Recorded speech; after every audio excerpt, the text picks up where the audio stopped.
जय श्री कृष्णा, जय श्री राधे। आज मैं आपको बहुत महत्वपूर्ण जानकारी देने जा रही हूँ। कृपया आप सभी ध्यानपूर्वक सुनें। किसी बहन ने एक प्रश्न पूछा था कि दीदी आप कुछ नियम बताओ कि मैं भी लड्डू गोपाल लाने की सोच रही हूँ।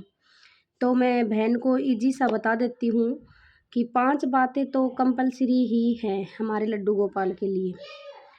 जो कि ये है, पहले नंबर पे तो ये है कि हमें उनका ख्याल बिल्कुल अपने बच्चे के जैसे रखना होगा। ठीक है।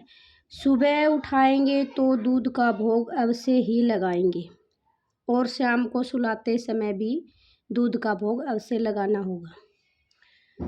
फिर ये है कि हम दिन में हल्का फुल्का सुबह 8-9 बजे इनको नाश्ता खिला करा देंगे। नहा कर कुछ भी बना सकते हैं अपने, उसमें लहसुन प्याज वर्जित माना जाएगा। ठीक है। और कई बहनें कहती है कि घर में लहसुन प्याज तो ज़रूर डलता है दीदी, लेकिन ऐसा कुछ नहीं। आप पराठा, आलू का पराठा बना दो, सिंपल पराठा बना दो, जवे बना दो, खीर बना दो, हलवा बना दो, हलवा पूड़ी, खीर पूड़ी, कुछ भी बनाओ। और भी कुछ नहीं तो खाली सिंपल रोटी बनाकर बूरा के साथ में, दही के साथ में आप भोग लगा सकते हैं। अब तो ठंड भी कम हो गई है तो आप ठाकुर जी को दही के साथ भी खिला सकते हो। और अगर मान लो आप ये भी नहीं कर सकते, बगैर नहाए खाना बन रहा है किचन में, तो सुबह सुबह बच्चे स्कूल जाते हैं इसलिए नहाकर खाना बनाना नहीं बना सकते, तो आप कुछ भी बाहर से मिठाई वगैरह लाकर भोग लगा सकते हैं। ठीक है। फिर 12 बजे के आस समथिंग, वैसे तो राजभोग होता है, लेकिन जो राजभोग नहीं बना सकते तो कुछ भी खाने में बना सकते हैं। कढ़ी चावल बना सकते हैं, दाल चावल बना सकते हैं। अगर टाइम है तो आलू उल्लू के पराठे वगैरह बनाकर भोग लगा सकते हैं। सब्जी रोटियां भाई लगा सकते हैं, जो आपकी इच्छा हो वो लगा सकते हैं। लेकिन सुबह और शाम ध्यान रखना, दूध का भोग अवश्य लगाना। कई कर देते हैं, चाय का भी भोग लगा देते हैं, नहीं ऐसा है तो नहीं लगाना तो नहीं चाहिए, लेकिन वो अपने अपने भाव होते हैं, कुछ कह भी नहीं सकते।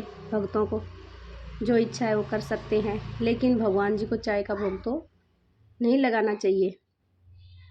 और घर में जैसे कि अब तो शादी सीजन चल रहे हैं, घरों में मिठाइयाँ काफ़ी आ रखी है, और अपने घर में खुद भी बना सकते हैं ठाकुर जी के लिए। कुछ भी ड्राई फ्रूट का भोग लगा सकते हैं हम, और पतासे चिनोरी जैसे आते हैं, ये सौंफ वगैरह आती हैं, ये भी रख सकते हैं। मिश्री है, माखन है, तो लगा सकते हैं। काफ़ी चीज़ें ऐसी है जो हम भोग लगा सकते हैं, लेकिन कई बहनों को लगता है कि मैं नियम नहीं पुगा सकता। ऐसा कुछ नियम नहीं है ख़ास कि हम उसको नियम के अनुसार करें। जैसे हम अपने बच्चे का लालन पालन करते हैं उस भाव से, भगवान तो भाव के भूखे हैं। आप जैसा भाव रखेंगे वो उसी में ही खुश रहेंगे। जैसी आपकी इच्छा वैसे कर सकते हैं। लेकिन फिर ये भी ध्यान रखना है, जैसे अब गर्मियाँ आ रही हैं, गर्मियों सीजन के अनुसार कपड़े पहनाना, सर्दी में ठंडी में गर्म कपड़े पहनाना है, और अब गर्मी आएगी उसमें वैसे कॉटन के कपड़े पहनाना है। जैसे कि मैंने तो अब ये कॉटन के डाल रखे हैं, इनके ऊपर वैसी जैकेट थी वो मैंने हटा दी है, ये ला रखी है मैंने, तो दोनों की है सेम सेम, दोनों भैया को लगा देती हूँ, पर कुछ टाइम के अकॉर्डिंग हटा भी देती हूँ। अब ये है, ये पगड़ी बांध रखी है, ये भी गर्म है, अभी मैंने शाम को अभी लगाई है जस्ट, तो आप ऐसा भी कर सकते हैं। लेकिन जब ठंड ज़्यादा थी तो मैं अंदर ही कॉटन के कपड़े पहनाकर और ऊपर से ये जर्सी सर्दी वाली ड्रेस पहनाती थी, और ये कैप भी लगाती थी इनको, क्योंकि बच्चे के जैसे ख्याल रखना था। जैसे हमारे बच्चों को गर्म कपड़े चुभते हैं तो हम अंदर सॉफ्ट से कपड़े पहनाते हैं, फिर ऊपर से गर्म डालते हैं, ऐसे ही डालना है। और जैसे कि अपना भाव होता है वैसे आप देख लेना आपके अकॉर्डिंग कैसा है। तो मेरा तो मानना यही है कि जैसे हमें भी गर्मी में सर्दी में कोई चीज़ चुभती है तो ठाकुर जी को भी चुभती है। जैसे हम अपने बच्चे का ख्याल रखते हैं, बिल्कुल ऐसा रखना है, क्या इनको अच्छा लग रहा है, क्या इनकी रुचि है, वैसे ठाकुर जी को मीठा बहुत पसंद है।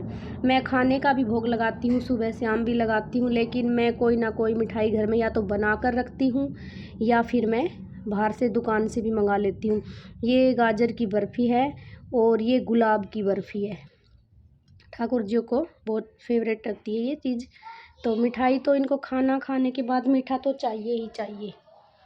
ठीक है, जब एक दिन में से एक बार मैं मीठे का भोग नहीं लगा लेती तो मुझे कुछ लगता है कि मेरे लल्ला को आज मीठा नहीं मिला।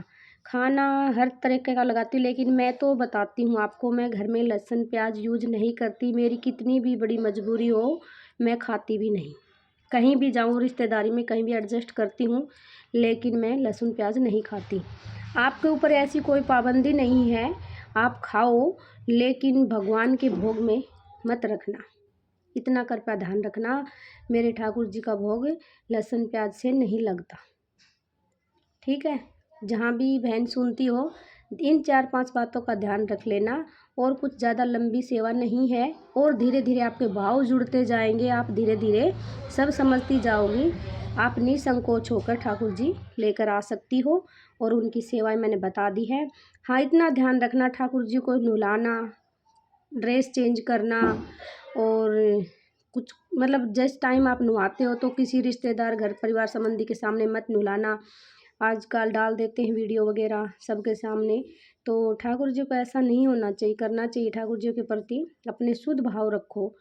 तो ऐसा नहीं है कि हम जैसे छोटे बच्चे को नहलाते हैं, सबके सामने नहीं नहलाते, ओट करते हैं पर्दे वर्दे की, अंदर नहलाते हैं। ऐसे ही ठाकुर जी हमारे छोटे बच्चे के रूप में हैं, तो उनको हमारे परिवार के सदस्य हो सकते हैं, लेकिन अदरवाइज़ नहीं। हम घर में नहलाते हैं, पर्दा रखते हैं, और ऐसे नहलाकर कपड़े पहनाते हैं।